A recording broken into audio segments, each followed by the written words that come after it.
Okay students, hello.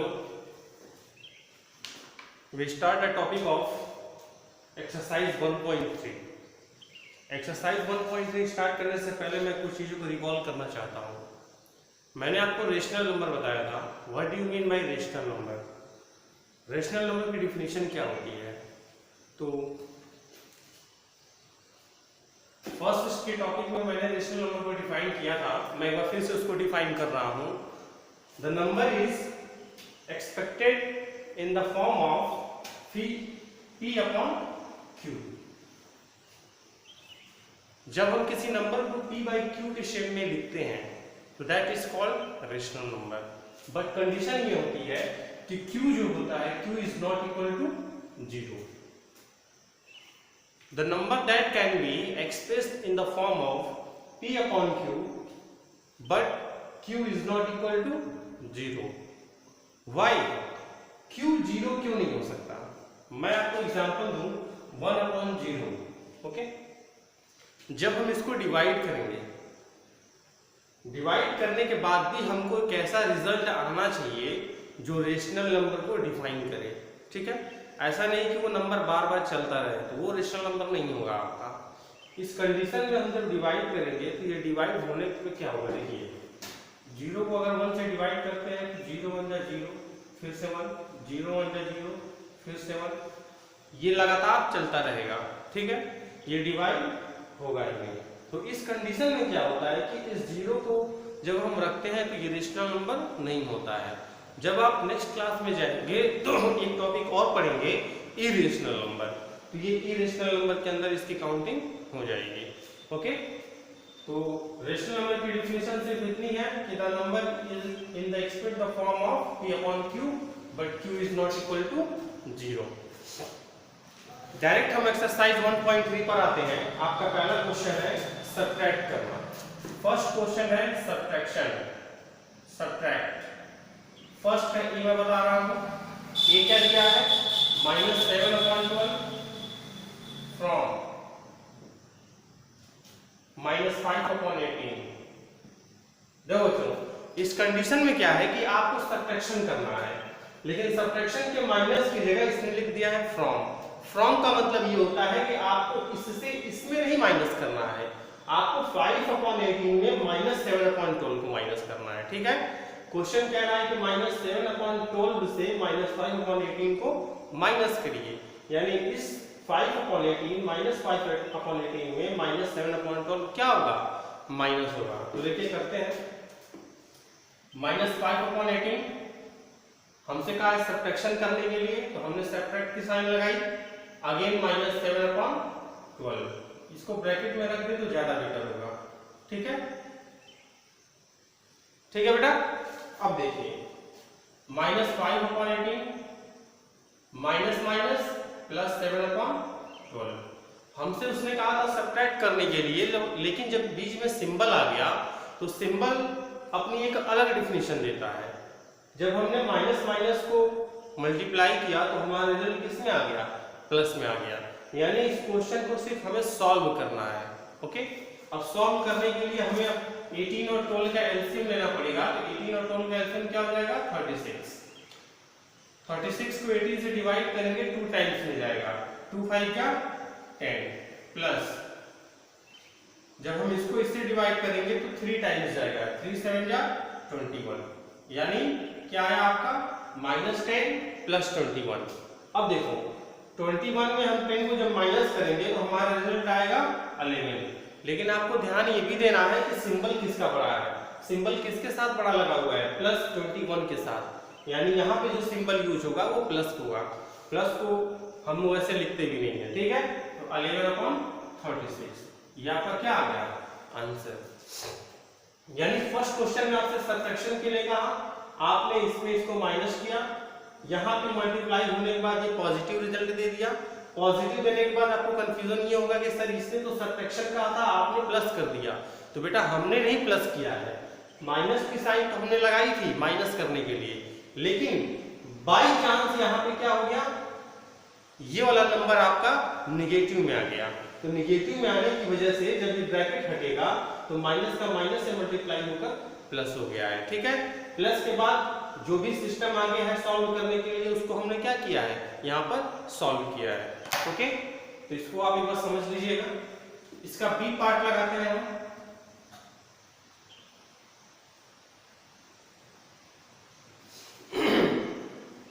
B वाला part है 2/5 from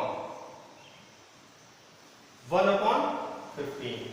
अब देखिए इस कंडीशन में क्या कह रहा है कि 1/15 में से 2/5 को क्या करना है, माइनस करना है। तो 1/15 माइनस 2/5, इसका एलसीएम हो जाएगा 15। 15 1 जा 15 एंड 1 1 जा 1 माइनस 5 3 जा 15 3 2 जा 6। अब यहाँ भी कंडीशन देखिएगा आप लोग, 1 के साथ प्लस लगा हुआ है, 6 के साथ माइनस लगा हुआ है। तो जब माइनस और प्लस का कॉम्बिनेशन होता है तो क्या होता है, 6 में से बन जाएगा 5 माइनस होगा अपॉन 15। लेकिन मैंने फिर से आपको वही बताया कि सिंबल किसकी बड़ी है, सिंबल 6 के साथ लगा हुआ है माइनस, इसलिए माइनस 6 बड़ा है, सॉरी 6 बड़ा है। लेकिन 6 के साथ जो सिंबल लगा है उस सिंबल का हम क्या करेंगे, यूज करेंगे। तो यहाँ पे आपका माइनस हो जाएगा।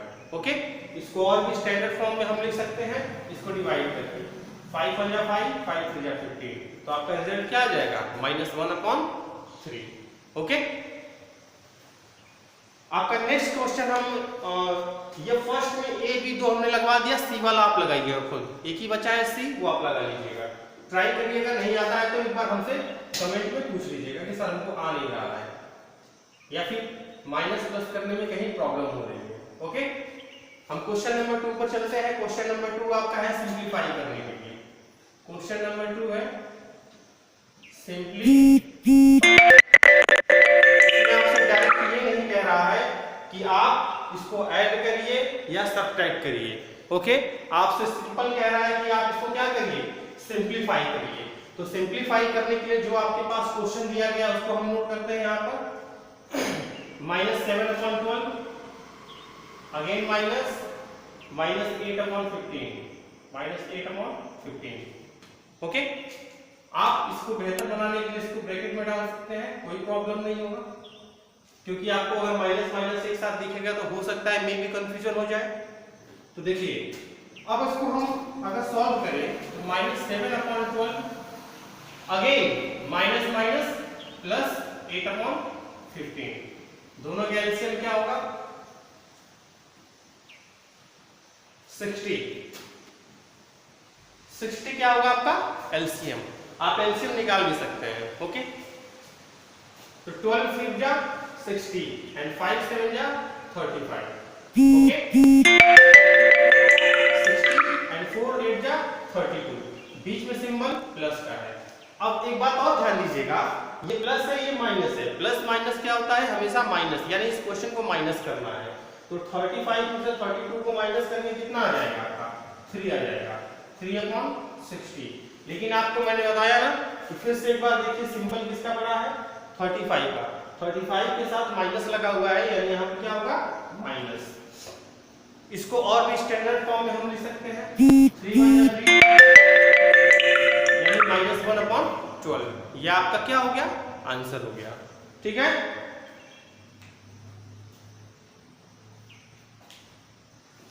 तो हम क्वेश्चन 2 के ए पार्ट को लगाया मैंने, आप बी और सी को एक बार ट्राई करिए, बी और सी में कोई प्रॉब्लम होती है तो मैं इसको क्लियर करूंगा। अब हम चलते हैं क्वेश्चन नंबर 3 पर।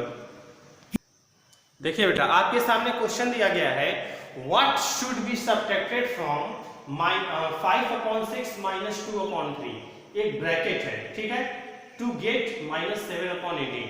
सबसे पहले किसी भी क्वेश्चन को करने से पहले आप उस क्वेश्चन को एक बार समझिएगा। ठीक है, जब भी इस टाइप के क्वेश्चन आते हैं तो आप उस क्वेश्चन को समझना। पहले आपसे कह रहा है व्हाट शुड बी सब्ट्रैक्ट, हम ऐसा क्या घटाएंगे या फिर क्या माइनस करेंगे, what should be subtracted from, हम कौन सा ऐसा नंबर है, मतलब मैं कोई भी नंबर मान लूं, अगर एज्यूम कर लूं कि कौन सा ऐसा नंबर है जिसमें इसको माइनस करने पे हमको ये आंसर आ जाए। बात समझ में आ रही है, कौन सा ऐसा नंबर है आपको फाइंड आउट करना है कि what should be subtracted from this to get this। हम ऐसे किस नंबर से इसको माइनस करेंगे कि हमारा रिजल्ट -7/18 आएगा। तो बुक में एक बार आप देखते हैं, यही है ना, हाँ ठीक है। देखिए ये देखिए 5/6 -2/3, इसमें से हम क्या ऐसा माइनस करेंगे कि हमारा रिजल्ट क्या आएगा -7/18। आपसे ये कह रहा है, मतलब यहाँ पे ऐसा कौन सा नंबर होगा जिसको हम इन दोनों इससे माइनस करेंगे तो हमारा रिजल्ट ये आएगा। ठीक है बेटा, समझ में आ रहा है? एक बार फिर से बोल रहा हूँ, What should be subtracted from this। हम इसमें से क्या माइनस करेंगे कि हमारा रिजल्ट -7/18 आएगा। तो हम मानकर चलते हैं कि हम x माइनस करेंगे। ठीक है, हमने किसको माइनस कर दिया? x को। अब x की वैल्यू फाइंड आउट करनी पड़ेगी हमको। तो देखिए फाइंड आउट करते हैं। सबसे पहले हम इसको सॉल्व करते हैं, तो इसका एलसीएम 6 हो जाएगा।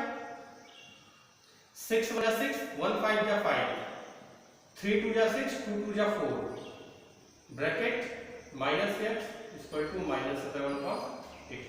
क्लियर है? 5 में से 4 गया, 1/6 -x = -7/18। बात समझ में आ रही है? अब देखिए बेटा, -x को हम यही रहने देते हैं, -7/18, इसको हम RHS साइड भेज देते हैं। तो जब ये RHS साइड जाएगा तो ये प्लस में था, जब ये साइड अपनी बदलेगा ये माइनस में चला जाएगा। ये चीज आपने पढ़ा होगा प्रीवियस क्लास में कि जब कोई साइड अपनी बदलता है नंबर तो वो अपने साइन को भी चेंज करता है। अगर ये माइनस में है तो ये प्लस में, और प्लस में है तो माइनस में। ओके, अब यहां से हम सॉल्व यहां कर देते हैं। तो देखिए -x = दोनों का एलसीएम लेंगे तो आपका एलसीएम 18 आएगा। तो 18 1 जा 18 और 1 7 जा 7, -7, फिर बीच में सिंबल माइनस का ही लगा हुआ है। सो 6 3 जा 18, यानी 3 आया, और 3 1 जा 3। ओके, -x = -7 -3, माइनस माइनस क्या होगा? प्लस होगा, लेकिन सिंबल माइनस की लगेगी। आपको मैंने प्रीवियस क्लास में सारी चीजें बताई हुई हैं। 7 और 3 10, सिंबल माइनस का यूज होगा अपॉन 18। अब देखो बेटा, इधर भी माइनस है, इधर भी माइनस है। जब दोनों साइड सेम नंबर होता है या सेम साइन होती है तो वो कट जाती है। हमने इसको काट दिया। ओके, अब क्या बचा? x = 10/18। इसको हम स्टैंडर्ड फॉर्म में लिखते हैं काट कर। तो 2 5 × 10, 2 9 × 18, यानी x = 5/9। यानी वो नंबर 5/9 है जिसमें हम इसको माइनस करेंगे तो हमारा आंसर -7/18 आएगा। ओके, तो इसको एक बार अच्छे से समझ लीजिए, कॉपी में नोट कर लीजिए।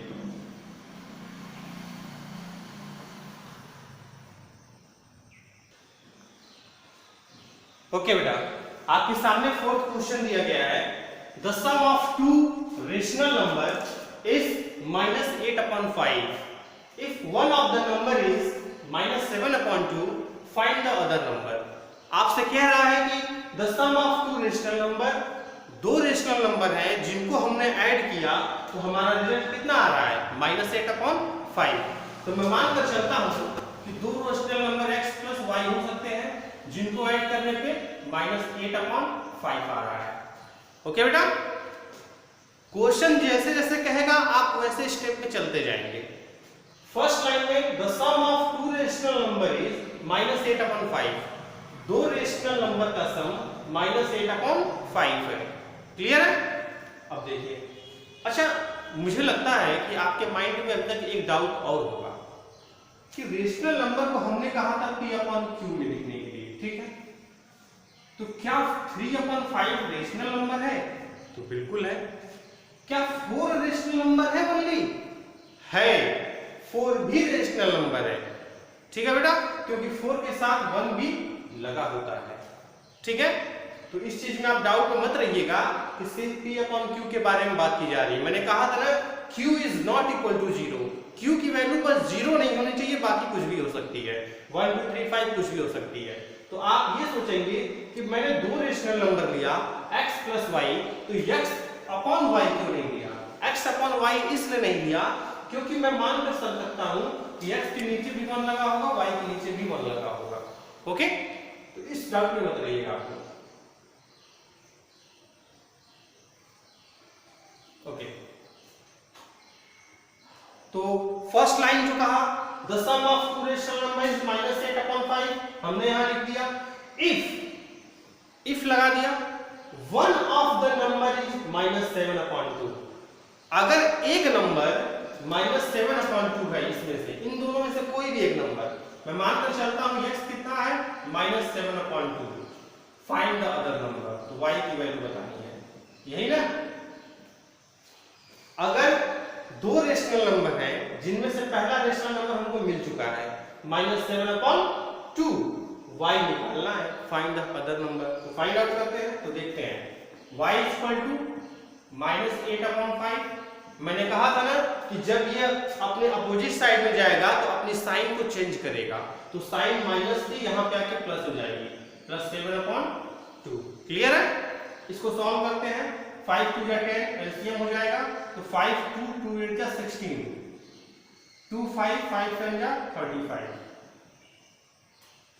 35 में से 16 जाएगा 19 अपॉन 10, तो ये आपका आंसर आ गया, यानी दूसरा नंबर जो होगा आपका वो 19 अपॉन 10 होगा। क्लियर है, तो ये फोर्थ क्वेश्चन भी आप नोट कर लीजिए।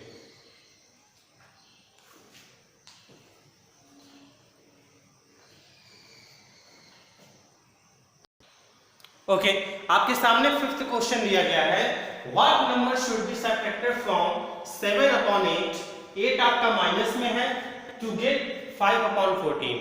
आपसे कह रहा है कि देखिए बच्चों, अगर आपके पास कोई नंबर है 5 अपॉन 8, ठीक है, अगर माइनस का सिंबल यहां लगता है 8 के पास, तो जरूरी नहीं है कि आप कंफ्यूज हो जाएंगे।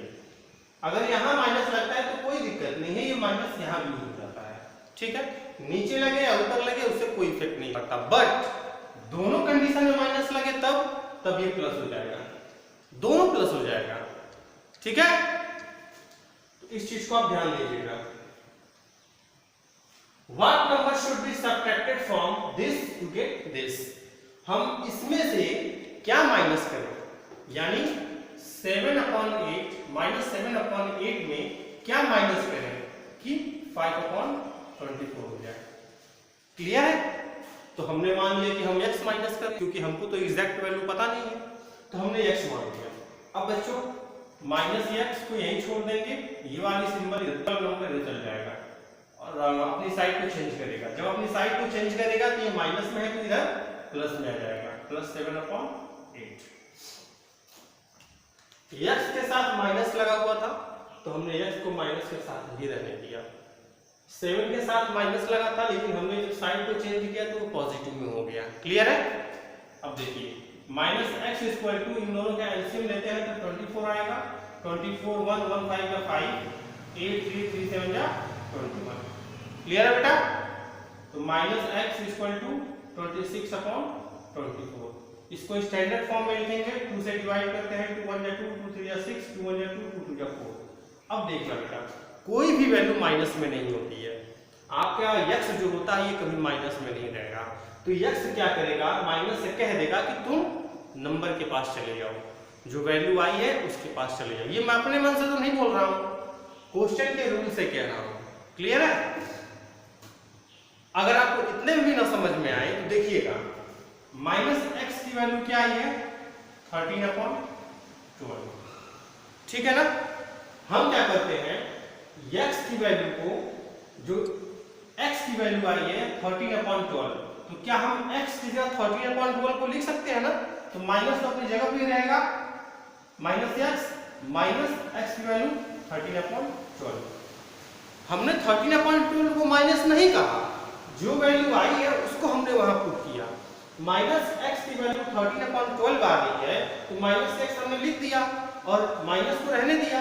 x क्या है, x = 13 अपॉन 12, माइनस अपनी जगह पे ही था, यानी हम माइनस को इधर कर देंगे तो x की वैल्यू इधर ही आ जाएगी, यानी -13 अपॉन 12 को जब हम माइनस करेंगे इस वाले नंबर में तो हमारा रिजल्ट 5 अपॉन 24 आएगा। क्लियर है? तो आपका आंसर क्या हो जाएगा? -13/12। ओके,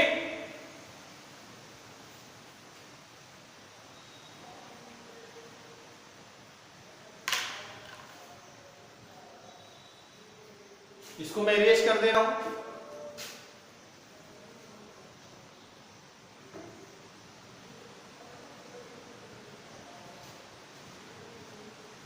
आपके सामने नेक्स्ट क्वेश्चन है, क्वेश्चन नंबर 6 का हम एक ही पार्ट लगाएंगे। इसमें 2 पार्ट दिया है, मैं एक पार्ट लगाऊंगा और दूसरा पार्ट आपको लगाना पड़ेगा। कह रहा है compute the following statement and right true और फॉल्स। आपके पास बुक है तो आप देख सकते हैं। 2 इक्वेशन दिया गया है, LHS और RHS। आप दोनों को जब कंपेयर करेंगे, अगर उनकी वैल्यू सेम आ रही है तो वो ट्रू है, सेम नहीं आ रही है फॉल्स है। इस पैटर्न को मैंने एक्सरसाइज 1.2 में भी कराया था, LHS और RHS का पैटर्न। क्लियर है? तो क्वेश्चन नंबर 6 आप एक बार ट्राई करिएगा। आपको कोई प्रॉब्लम आती है तो आप हमसे डिस्कस कर सकते हैं। ठीक है बेटा? क्वेश्चन नंबर 6 को मैं भी कल करा दूंगा। आप एक बार खुद से ट्राई करिएगा और उसका रिस्पॉन्स हमको दिया करिए कि आप क्या कौन सा एक्सरसाइज में प्रॉब्लम हो रही है। Thank you.